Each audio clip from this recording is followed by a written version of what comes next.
incluidos por derecho. El siguiente programa fue realizado en el marco del taller de radio del programa de extensión Educación en Contextos de Encierro de la Facultad de Ciencias Sociales de la UNICEN. Les damos la bienvenida a Telarañas. Bienvenidos a una nueva edición de Telarañas, Voces en Libertad. Es un placer para nosotros estar hoy con ustedes desde la 90.1 Radio Universidad, reunidos una vez más con los estudiantes de la UNICEN en contexto de encierro. Desde los centros universitarios ALMA, de la Unidad 52 Azul, Rodolfo Walsh, de la Unidad 2 de Sierra Chica, y Manuel Belgrano, desde las Unidades 7 de Azul y 38 de Sierra Chica. Juntos vamos a disfrutar de esta nueva emisión del programa. Queremos brindarle información, buena música y la mejor vibra para pasar esta tarde de lunes. En la vidriera del rock, Héctor nos presenta la banda No Blame, banda con varios años de trayectoria.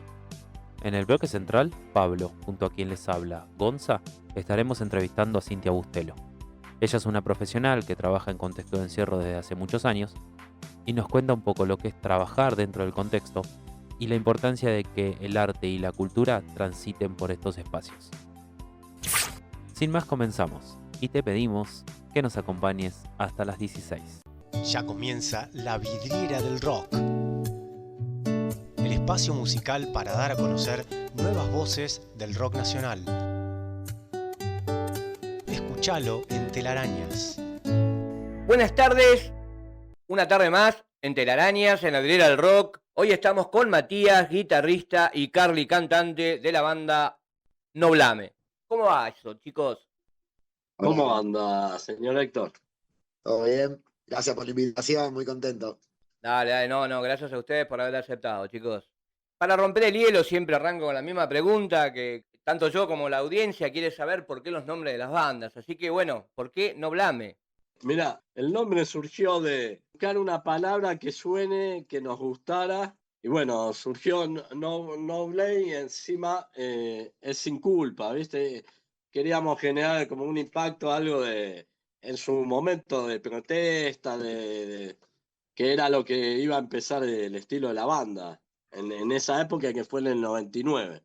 Podés expresar lo que queramos, sobre todo en ese contexto de país de ese momento, sin ningún tipo de miramiento sobre lo que Claro. podría ser la opinión de los demás, sí. No tener culpa de nada. Buenísimo. Sí, bueno, hace ya casi 26 años. Pero bueno, contarle a la gente hoy quién está con ustedes. La banda actual estaba formada por mí, que soy el guitarrista, por el burro por delante, Carly, que es el cantante, Julián, que toca el bajo, Julián Costa, es mi hermano, Gaby, baterista, y Agustina en coros y hace colaboraciones también, canta algunos temas. Te contamos algo que, bueno, ayer volvimos a ensayar después de un tiempito que estuvimos parados porque estuvimos produciendo el último disco. Sí. Y bueno, Gabriel es el batero, el primer batero que tuvimos en el año 99 y volvió después de tantos años. Sí, el disco del año, el disco este del año 24, ese es el que van a sacar, ¿no? Ya lo sacaron, Amor, Desamor, Alegría, No, Tristeza. ese lo sacamos. Ese ya lo sacaron, bueno. Sí, este ya está rodando y ahora viene uno que se llama Eterno Adolescente, que está íntegro producido por nosotros dos. Lo grabamos todos nosotros dos. O sea, todo lo que es la música lo empezamos a hacer durante pandemia.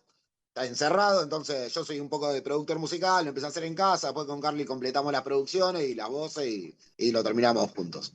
Sería un repaso de temas que quedaron colgados del 99 hasta ahora, que nunca los sacamos. Entonces es como todo un repaso. En referencia al nombre del disco de que sacaron el año pasado, ¿no? Amor, Desamor, Alegría, Tristeza, Vida y Muerte. ¿Las letras se refieren a todo eso? O sea, hablan de todo. Sí, habla de todo, habla un poquito de, bueno, cuando una de las palabras más fuertes que ves ahí que dice muerte, Sí. hay un tema que se llama Ecuación en ese disco, que habla de una experiencia mía que tuve, me descubrió un tumor en la cabeza. Epa.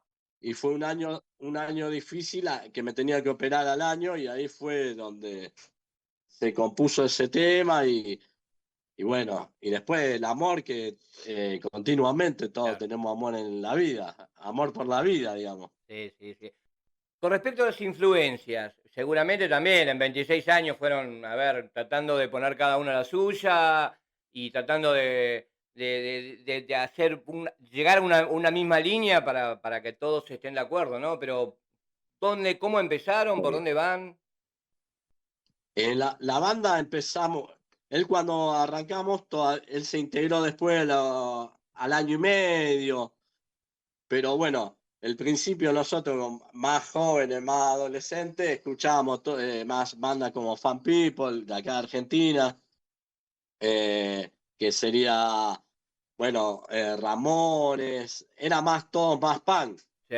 Después en los 2000, cuando él ya ingresa, ya está la época del new metal, que escuchamos Deftones, Linkin Park, y eso es toda una fusión, Nirvana en su época, en la adolescencia, el Claro. grunge. Sí, sí. Pasando por el rock alternativo, desde el punk, después fuimos fusionando a new metal alternativo, volvimos un poco a hacer más canción, ahora estamos un poco más también en la época del punk, pero siempre en el mismo sentido del rock alternativo, digamos. Sí, se suele hoy en día colaborar o músicos amigos o algo. ¿Tienen idea de hacer una colaboración importante con alguien o pedirle a alguien que venga, de alguien de algún grupo conocido, un amigo? En 26 años creo que deben tener un montón de amigos en el gremio.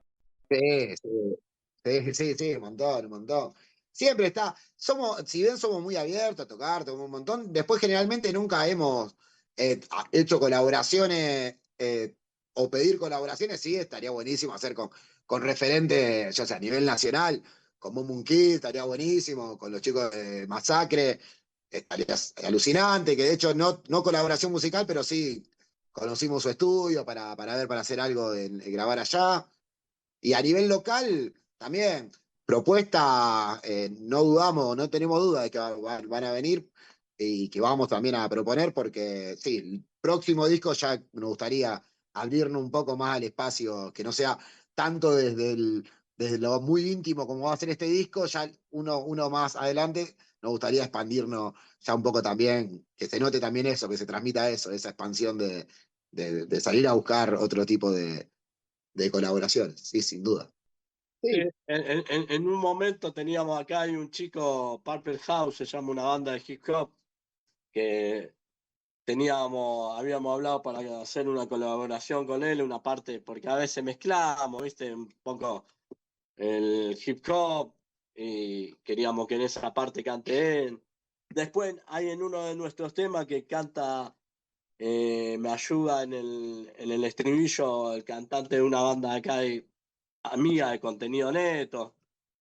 sí, sí, sí, sí, siempre.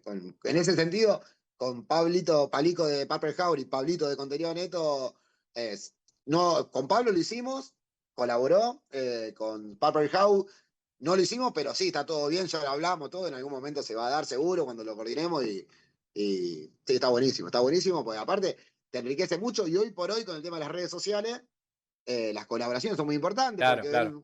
es como mutuo, tu público lo traslada un poquito al de ellos y ellos al tuyo, entonces está buenísimo. Y todo suma. Sí, vamos con un ping-pong, Exacto. que así me van contestando una pregunta cada uno, lo hacemos lo más rápido posible, así todos las van conociendo. Dale. Canciones favoritas que hayan escuchado en su vida. Los dejé mudos. Bueno, yo te puedo decir de Alice in Chains, Nugel, Y y yo de Radiohead, Fake Plastic Trees. ¿Qué música escuchan en su tiempo libre? Porque hoy estoy con mucho punk nacional, no sé, me pegó así, pero sí, otras épocas hay mucho más light. sí, yo también, como él, por época. No por época, por cómo estoy de ánimo. El disco que sacó Milo J, que es de folclore, Bien. eh, así que vamos variando. Sí, seguramente deben tener un sueño personal donde tocar algún día. A mí me encantaría recorrer el país, nuestro país, recorrerlo, sin duda. Sin duda, estaría espectacular recorrer nuestro país. Sí, arrancar por ahí después, a donde nos lleve el destino. Bien, ¿y el cierre de la gira dónde sería? Sin duda en Rosario, sin duda. Un show que nos puedan contar a Sí. nivel anécdota, que sea raro, diferente, por la cantidad de gente, por lo extraño. Y mirá, lo más raro que recordemos fue, acá había un galpón Ocupa, que después fue trasladado a un lugar, a una estación de trenes. Y ese fue el más raro que, qué sé yo, por el contexto, Sí, era un galpón ocupa literal en esos momentos, en esos años, pues después como que la infraestructura fue mejorando un poquito, pero en ese momento era muy rudimentario todo, el escenario con agujeros, dos cables para todo, dos cables así pelados, y bueno, con esto arreglate, hizo toda la luz que hay. Pero bueno, no, pero salió, éramos muy chicos, nosotros muy chicos, pero sí, uno se adapta rápido a esas cosas ahí. Pero Sí. sí, muy bueno. Díganme el artista más grosso para cada uno. Y para mí, mira, yo el más grosso tengo a todos los referentes de grunge, me gustan mucho. Qué sé yo, como Chris Cornell, Kurt Cobain, todos los referentes de grunge me gustan. Sí, y a mí, Joe Ramone, Tom York, sí, Eddie Vedder también, me encanta. Y bueno, y contarle a todo el mundo a ver dónde los pueden encontrar, como para llegarnos a ustedes o escucharlos en las redes. En Instagram, como No Blame Oficial. Nobley, punto oficial, en YouTube, igual, Noblame.oficial y en en Spotify, Spotify también como No Blame. todo Nobley. Buenísimo, chicos. Un gusto que la verdad que logren lograr explotar y hacer una gira por donde ustedes quieran y un cierre donde ustedes quieran. Ojalá que lo logren. Muchas gracias, muchas gracias. Y otra vez agradecer por el espacio, la verdad que súper agradecido de que desde donde estamos nosotros, donde están ustedes, podamos congeniar, tener una charla como se dio. Encantado. Claro, y muy bueno de que eso, que hayan podido escuchar nuestra música, que hayan encontrado nuestra música y poder haberla escuchado. Chicos, muchísimas, pero muchísimas gracias. Gracias a vos. A Chao. vos, Héctor. Telarañas. Buenas tardes a todos y todas, bienvenidos a una nueva edición de Telarañas, Voces en Libertad, en este año 2025. En esta tarde tenemos el agrado de contar con la presencia de la doctora Cintia Bustelo, doctora y licenciada en Ciencias de la Educación por la UBA, diplomada en Educación Sexual Integral por la Facultad de Filosofías y Letras de la Universidad de Buenos Aires, investigadora asistente del CONICET, profesora adjunta de la Cátedra de Educación, Jóvenes y Adultos, coordinadora de la Facultad de Filosofías y Letras en el programa UBA 22 de Educación Superior en Establecimientos Penitenciarios Federales, coordinadora pedagógica y docente del programa de extensión en cárceles, integra como investigadora, formada en el proyecto de investigación Escribir en la cárcel, lenguas, políticas y comunidad, dirigido por el doctor Juan Pablo Parchuk. Te damos la bienvenida, Cintia, en esta tarde. Gracias por acompañarnos y por estar con nosotros. Bueno, muchas gracias a ustedes, gracias por este espacio y por poder participar de esta experiencia maravillosa que ya estoy por conocer. Cintia, como para dar inicio a esta entrevista, a esta charla, nos gustaría que nos cuentes un poquito para que te conozca nuestra audiencia también. ¿Qué es lo que te motivó a vos inicialmente a enfocar tu trabajo y tu investigación en los contextos de encierro? ¿Y cuál dirías que para vos es el mayor desafío que estás enfrentando y que enfrenta la educación propia dentro de las cárceles en el día de hoy? Bueno, te cuento, yo empecé, la primera vez que pisé una cárcel fue en el marco de un proyecto que se llamaba Proyecto de Campo, Proyecto de Investigación de mi carrera, que es la carrera de Ciencias de la Educación. Creo que fue algo también, no sé, del destino, porque fue la única vez que se hizo ese proyecto en toda la carrera de Ciencias de la Educación, fue en el año 2010, y yo justo me tenía que graduar y participé de esa experiencia y recuerdo que entré a la cárcel de Seiza por primera vez y salí de ahí y dije, yo tengo que seguir entrando. Y eso pasó. Desde ese momento, ininterrumpidamente hasta el día de hoy, desde distintos roles, de distintos lugares, seguí participando en esto que para mí tiene que ver con garantizar el derecho a la educación en contextos de encierro. En ese momento, la persona que coordinaba esa experiencia en la carrera era Valeria Frechman, que no sé si la conocen, pero ella es una de las personas que estaba en el equipo que instaló el debate de la educación en contextos de privación de libertad en la Ley de Educación Nacional, que después, como saben, la Ley de Educación Nacional, sancionada en el 2006, tiene una modalidad, una de sus 8 modalidades, tiene una modalidad que es educación en contextos de privación de libertad y que eso permitió que muchas que muchas escuelas, que básicamente que nacieran, que se fundaran escuelas en la cárcel y que se pueda anteponer el estado educativo por sobre el estado punitivo, ¿no? Porque, bueno, se dio un ingreso masivo de docentes, se dio el ingreso del Ministerio de Educación, estaba legitimado desde el escenario normativo y desde ahí se pudo armar también una agenda política pedagógica para los contextos de encierro. No solo las escuelas, sino también se permitía y se fomentaba, se promovía desde la ley, se promueve, porque es una ley todavía vigente, todo lo que tiene que ver con la formación profesional y también ahí se desplegó el ingreso o la continuidad o este despliegue de las universidades en contextos de encierro.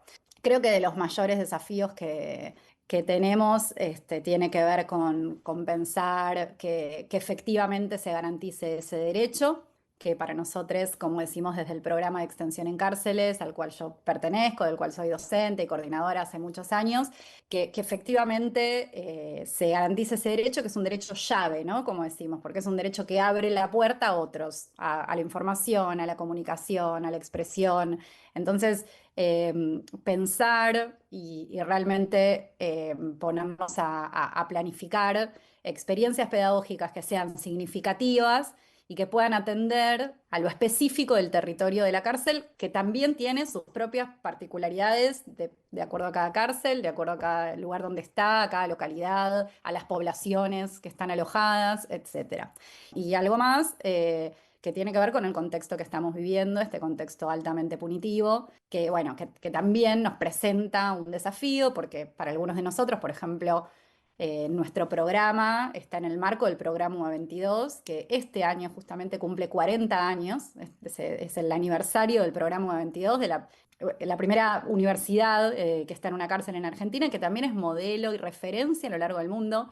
Después de la UBA, todas las otras universidades que también hacen parte, ¿no? Digo, la red UNESE, nosotros nos conformamos en una red universitaria nacional en contextos de encierro. Todas esas experiencias son realmente referencias obligadas, no solamente en el país, sino también en otras partes del mundo, por eso vienen a conocer nuestra experiencia. Y sin embargo, este año yo creo realmente que fue el peor año se nos presentaron desafíos realmente muy complejos que tuvieron que ver, bueno, en las cárceles federales, específicamente donde trabajo yo, en Devoto y en Ezeiza, con la resolución que salió en marzo, esta que le llamamos resolución Bullrich, que tenía que ver con prohibir los centros de estudiantes, con prohibir la permanencia de los estudiantes en los centros universitarios, con la importancia que tiene que los estudiantes puedan permanecer en un espacio de estudio.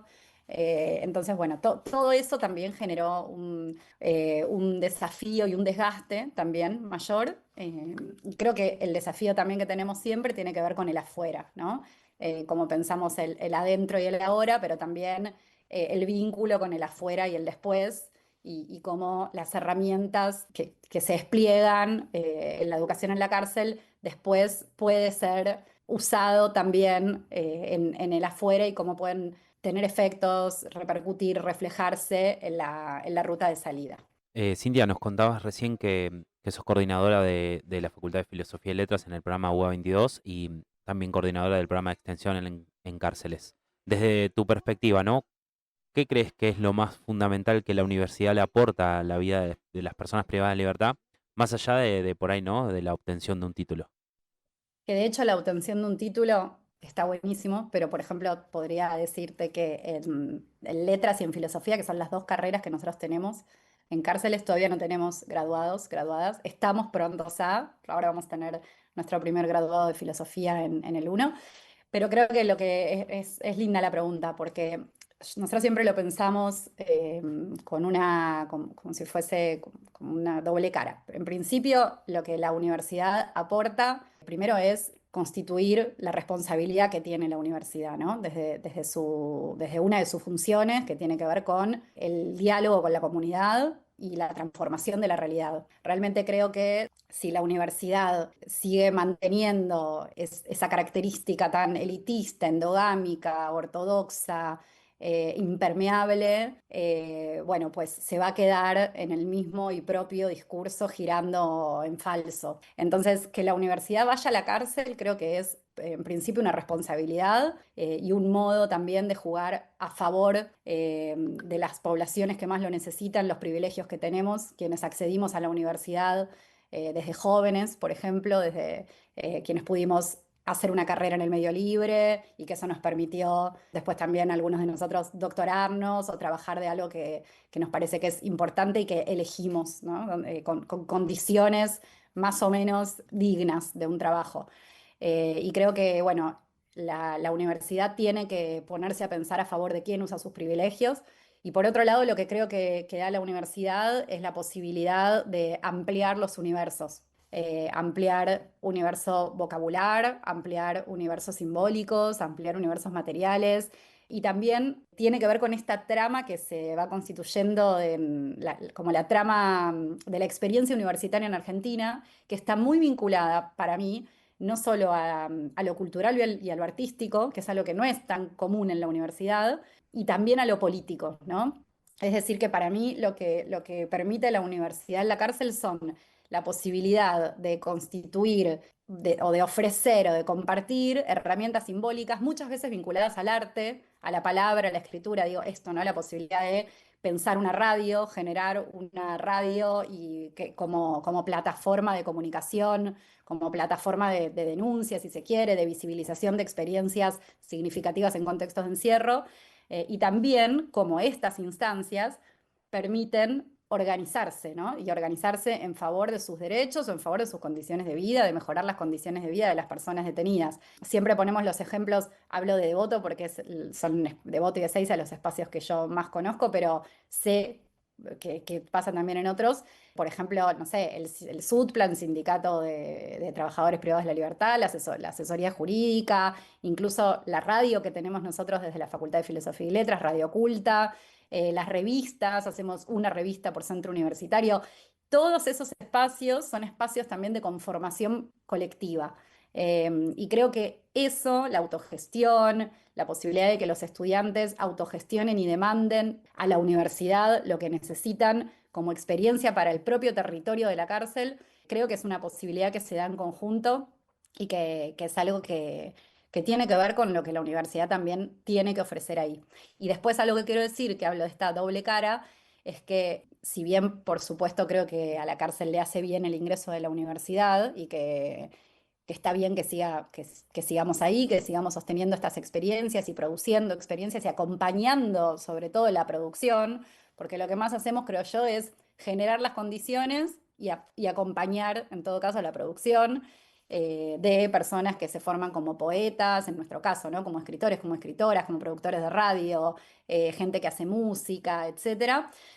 Pero creo que también y sobre todo la que gana y se transforma en este proceso es la universidad, que quien logra también romper muros, porque uno cree, bueno, los muros de la cárcel, pero bueno, los muros de la universidad conservadora, como decía antes, elitista, también me parece un punto importantísimo a pensar que es cómo gana la universidad, cómo se transforma y cómo la universidad no es la misma a partir de esta experiencia. Y eso, por ejemplo, lo vemos en cuestiones más subjetivas de los y las docentes que ingresan y que te dicen, me cambió la vida, no soy la misma docente desde que entré a dar clases a la cárcel. Bueno, lo mismo para los procesos más políticos, ¿no? Y para las prácticas políticas de la universidad. Y creo que también un desafío es pensar cómo incorporamos realmente a las personas detenidas en la universidad y no solo desde los procesos de extensión, que para mí son muy importantes, pero muchas veces también son una puerta de entrada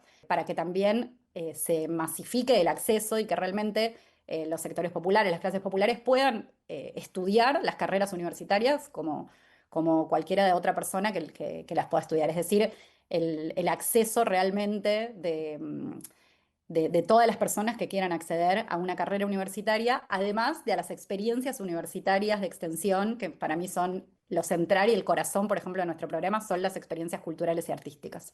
Importante esto que reflexionás vos, ¿no? No solamente el cambio que tiene la cárcel cuando entra a la universidad, sino la universidad cuando la cárcel también entra y penetra esos muros, ¿no? que, como decís vos, están tan establecidos como tal y son tan lineales y tan llanos que entramos en esa disrupción, ¿no? De los cambios mutuos.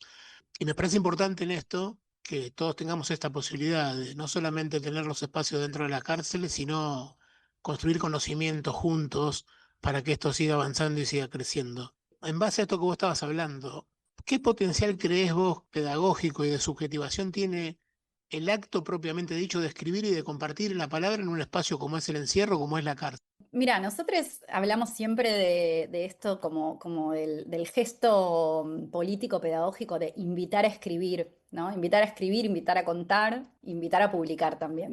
Como dos actos que vienen de la mano, ¿no? Nosotros lo que hacemos es siempre intentar corrernos de esa figura como redentora o romántica o idealizada de que o iluminista también, ¿no? De que la universidad va a la cárcel, entonces le da voz a las personas que no tienen voz. Siempre la idea es como contradecir todos esos enunciados para poder decir justamente que lo que en realidad queremos ahí es poder contar historias y producir, en todo caso, una reescritura, una resignificación de la historia individual y también colectiva de los espacios a partir de poder narrarlos, ¿no?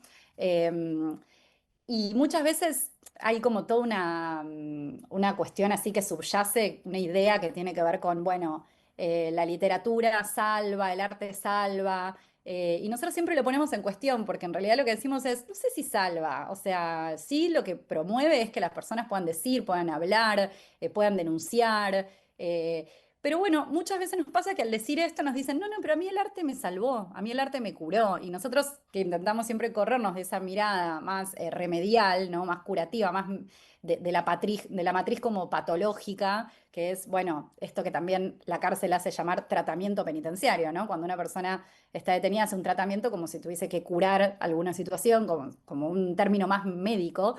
Y nosotros decimos, bueno, para nosotros creemos que lo que hacemos es promover procesos de escritura, promover procesos artísticos y que con eso a cada quien le pase lo que le tenga que pasar. Tampoco estamos ahí ni para evitar esto que a veces nos preguntan como, bueno, ¿qué pasa con los que salen y vuelven a delinquir? Bueno, nosotros no estamos para evitar que las personas delincan, no es nuestro, o sea, que las personas cometan delitos, que las personas transgredan la ley, como no lo hacemos afuera en la universidad. Yo no estoy en la universidad para evitar que las personas transgredan la ley. Entonces, lo que estamos haciendo ahí es garantizando un derecho. Y el derecho nosotros lo pensamos a partir de poder escribir y decir su propia voz, ¿no? Que cada uno pueda decir y contar la historia que tenga ganas de contar, ¿no? Ficción, no ficción, y por eso también lo que hacemos es como ofrecer herramientas para eso, desde distintos lenguajes artísticos, desde la música, desde la escritura, desde la radio, desde la edición, desde también la reflexión sobre los derechos, pues trabajamos mucho el atravesamiento de pensar la reflexión de los derechos, eh, esto que tiene que ver con que las personas sepan que tienen derechos, también estando detenidas.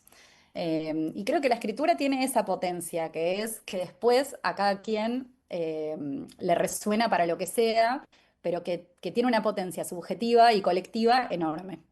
Qué importante todo esto que marcás, digamos, esta mirada que vos decís, no verlo desde el lado tratamental, ¿no? Desde el lado del remedio, pero sí es verdad que a nosotros nos cambia, escribir nos cambia, a muchos de los que hoy estamos en el aula universitaria nos mueven los talleres culturales y eso genera un cambio, se nota cómo los chicos cambian, cómo ellos repiensan su realidad, ¿no? Repiensan sus posibilidades y eso es algo muy fructífero, creo yo. Cintia, te vamos a invitar a un pequeño corte musical. Vamos a escuchar un tema y volvemos enseguida. Seguimos en este segundo bloque charlando con Cintia Bustelo. Cintia, sabemos que has coordinado el proyecto como Abrir Puertas y la experiencia Cuenta. ¿Cómo se diseñan y adaptan estas propuestas educativas para atender, ¿no?, las necesidades específicas de la diversa población carcelaria, ¿no? Jóvenes, adultos y demás? Bueno, mira, sí, fueron las primeras experiencias que hice en contextos de encierro. Eso lo coordinaba Vale Frechtman y era un momento donde teníamos, bueno, eso, ¿no? Unas políticas públicas que acompañaban y donde podíamos generar estos espacios, particularmente Abrir Puertas era una agrupación que dictaba talleres socioculturales, pero tenía talleres como vinculados a la salud integral, entonces al movimiento y al arte pensado también como espacios de salud integral. Y la experiencia de Cuenta era bien interesante porque lo que hacíamos era formar personas que estaban en el pabellón de adultos mayores y que tenían algún oficio. Entonces, por ejemplo, no sé, me acuerdo que había un carpintero, alguien que hacía velas, y había otra más que no me puedo acordar, pero nosotros les hacíamos como una formación docente. Entonces ellos venían al pabellón de primarios en el módulo 6 de Devoto y daban talleres a jóvenes, entonces se daba ahí, se producía como un intercambio generacional que estaba bueno y también un aprendizaje del oficio. Bueno, después trabajábamos con las personas en relación a su ser docente, a su identidad docente, a las problemáticas que tiene, ¿no? Que ser docente que trae un montón de desafíos. Y ahí estaba bueno porque, como decís, cada población en la cárcel tiene sus complejidades. Y para nosotros también después cuando empecé a ser docente de la Facultad de Filosofía y Letras, que fue ahí en el mismo momento, y luego Juan Pablo Parchuk, que es el fundador del programa de Extensión en Cárceles, y fue él 15 años el coordinador de la Facultad de Filosofía y Letras en el marco del programa 22, que es algo que ahora hago yo, pero que él es una referencia política e institucional de las cárceles en Argentina.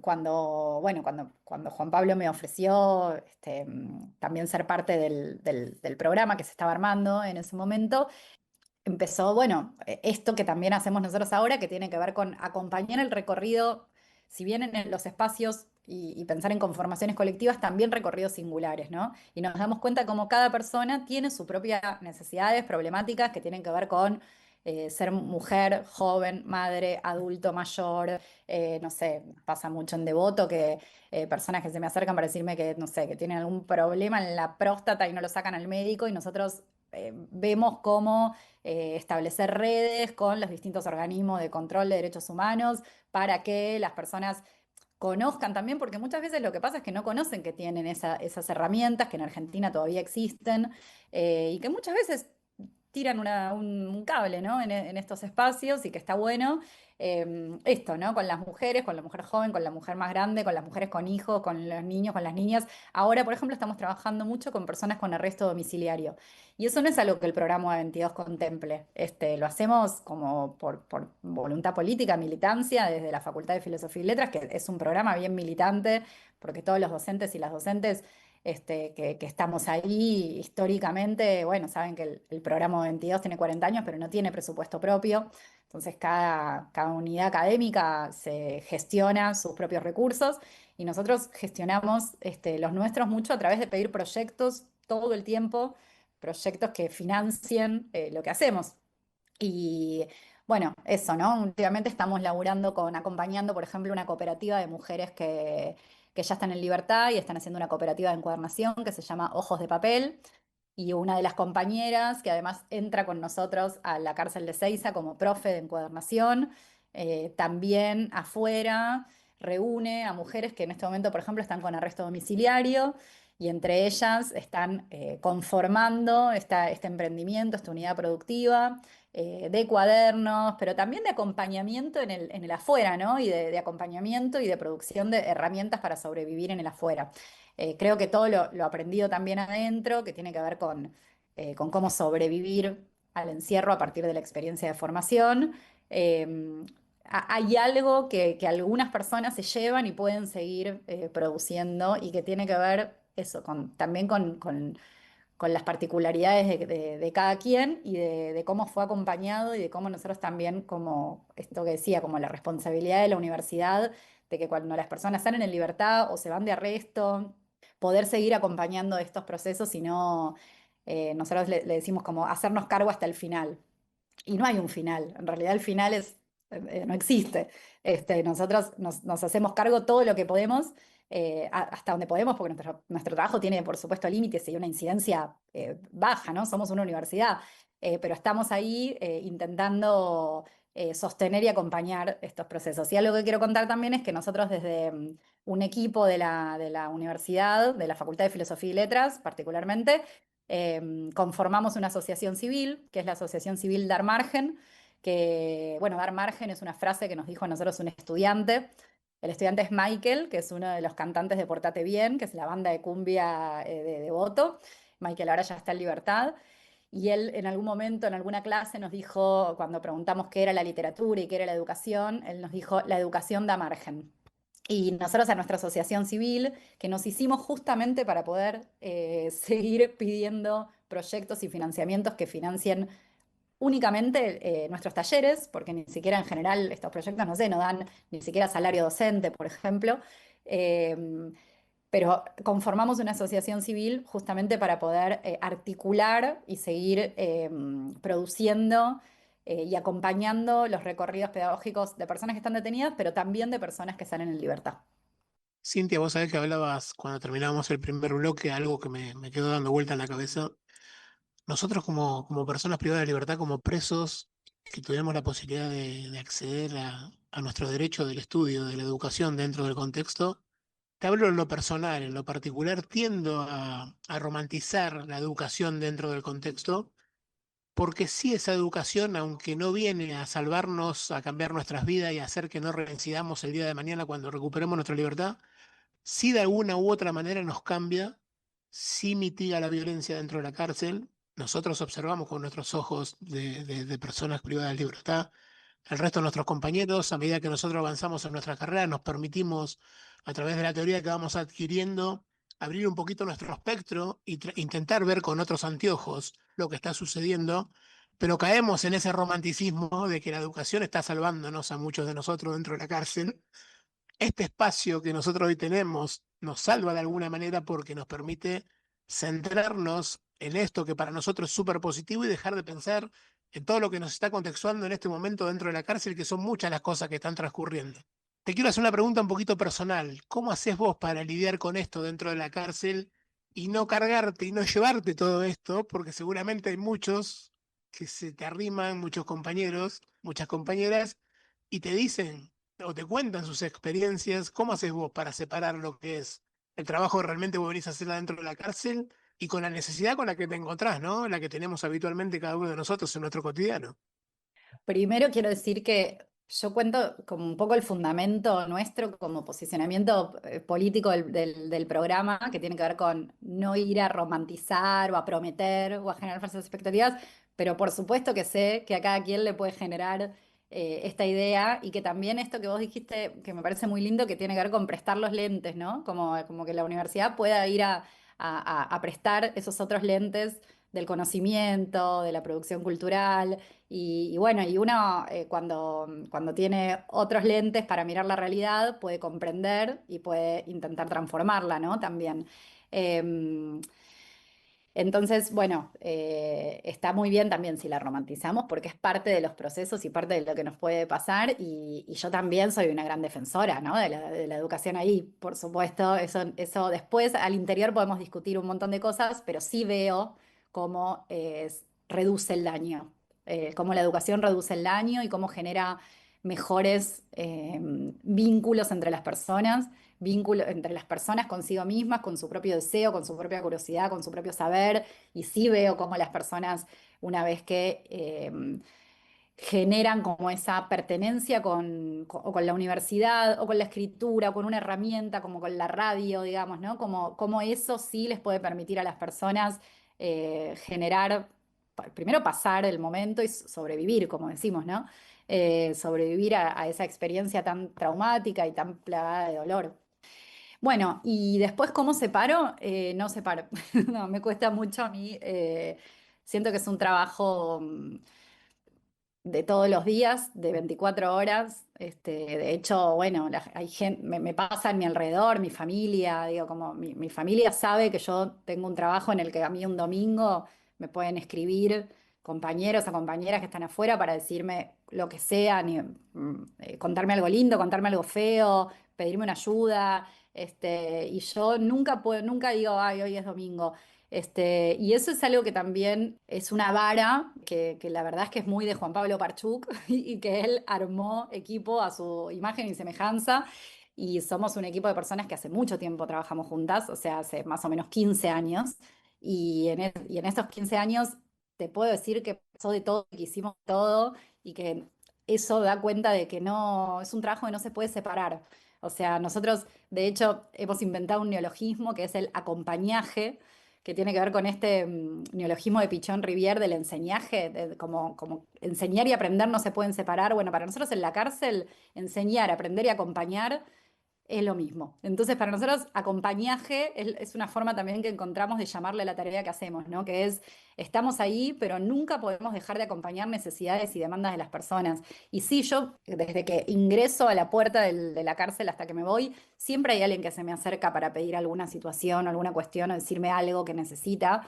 Y en general siempre atendemos la demanda, como, bueno, déjame ver qué puedo hacer con esto, que nunca prometer y a veces, por supuesto, que no podemos hacer nada y a veces no tiene que ver con nosotros, pero siempre es, déjame de en qué pabellón estás, decime cuál es lo que necesitas y vemos qué podemos hacer. Y yo salgo y ahí, bueno, vemos siempre cómo tender redes y tender puentes, pero no es algo que pueda decir, bueno, sí, la verdad es que soy muy objetiva con incluso con la producción de conocimiento, esto de investigar y la investigación neutral, eh, nunca es neutral, nunca es objetivo, está totalmente involucrada y nosotros estamos completamente comprometidos y afectados por lo que hacemos. Y creo que sincerarnos con eso también hace a una investigación y a una tarea y a un trabajo más sincero y más posible, porque es imposible trabajar en estos contextos y no verse afectado o afectada, porque si no, algo me parece que estamos haciendo mal. Yo voy a enganchar un poquito en la pregunta que te hizo Pablo. Digamos, primero decirte que ya el mínimo interés en, che, decime de qué pabellón sos, cuál es la problemática y veo qué puedo hacer, ya es un montón para muchos de nosotros, es muchísimo. Y apreciamos y valoramos mucho cuando tienen, aunque sea ese mínimo interés, eso ya te digo que es muchísimo. Deja, más allá de que después no me puedas resolver el problema, es esa cuestión de decir, che, bueno, por lo menos se tomó 5 minutos y me escuchó. Eso ya es un montón. Y aprovechando esto que nos contás, para cerrar nos gustaría que nos dejes vos un mensaje para los chicos que nos escuchan, los compañeros y compañeras privadas de libertad y la audiencia. ¿Qué es para vos trabajar en la cárcel? Y alguna reflexión final que nos quieras regalar.